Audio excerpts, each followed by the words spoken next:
Isosceles triangle ABC has a right angle at C. Point P is inside ABC such that PA is 11, PB is 7, and PC is 6. Legs AC and BC have length S equal to the square root of A plus B root 2, where A and B are positive integers. What is A plus B? So let's label as much as we can. A lot of this they've already labeled for us, but BC they tell us is S, and CA is also S. It's an isosceles triangle, and they also tell you that it's a right angle right there. So I'm going to call this angle in here theta, and this angle will be therefore 90 minus theta. Okay, and now I'm going to use the law of cosines twice. The first is in the triangle BCP right here, and the next one is going to be in triangle ACP.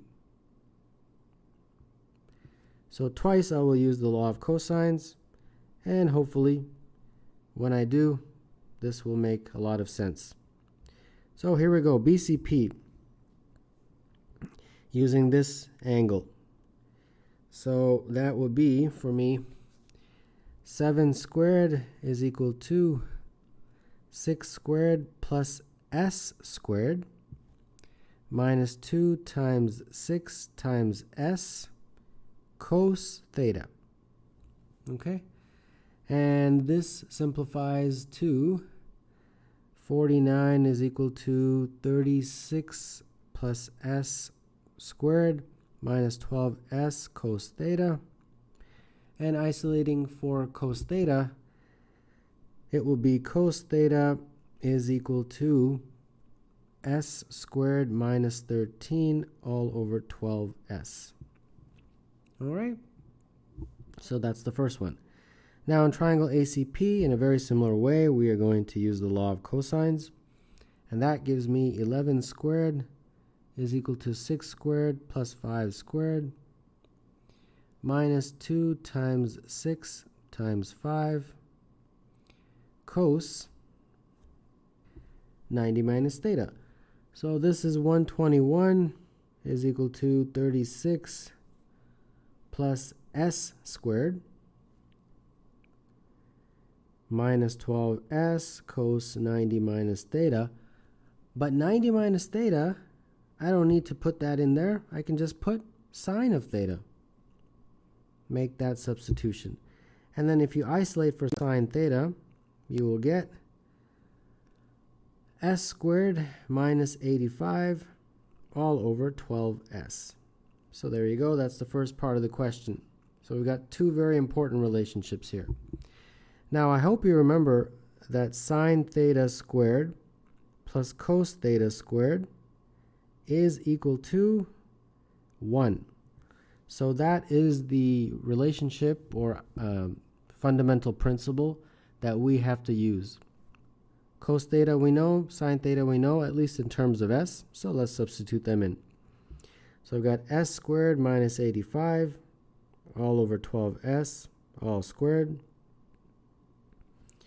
plus S squared minus 13 over 12S all squared is equal to 1.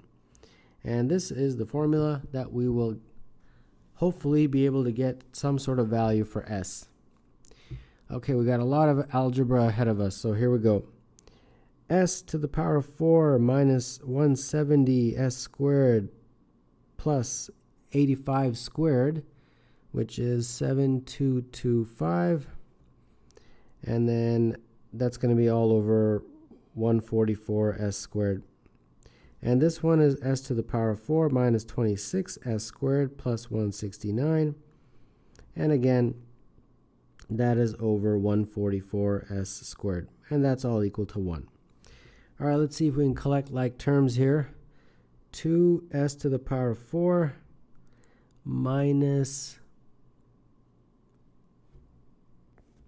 196 S to the power of 2 and plus 7394, and we can put the denominator on the other side like this, 144s squared, like that. And then putting everything on one side, this will be 2s to the power of 4 minus 340s squared plus 7394. And I think I can divide through by 2 to give me s squared minus 170s squared, s to the fourth, plus 3697. And there you go. All right. Now we've got to use a quadratic, s squared this time, minus b, so we got minus 170, plus or minus square root of b squared, so minus 170 squared, minus 4ac, 3697, like that, all over 2a. So this becomes 170 plus or minus 28900 minus 14788, and this is divided by 2. 170 plus or minus 14112 all over 2, and this is 170 plus or minus 84 root 2 all over 2, and this gives me 85 plus or minus 42 root 2, like that, and that is s squared. Okay.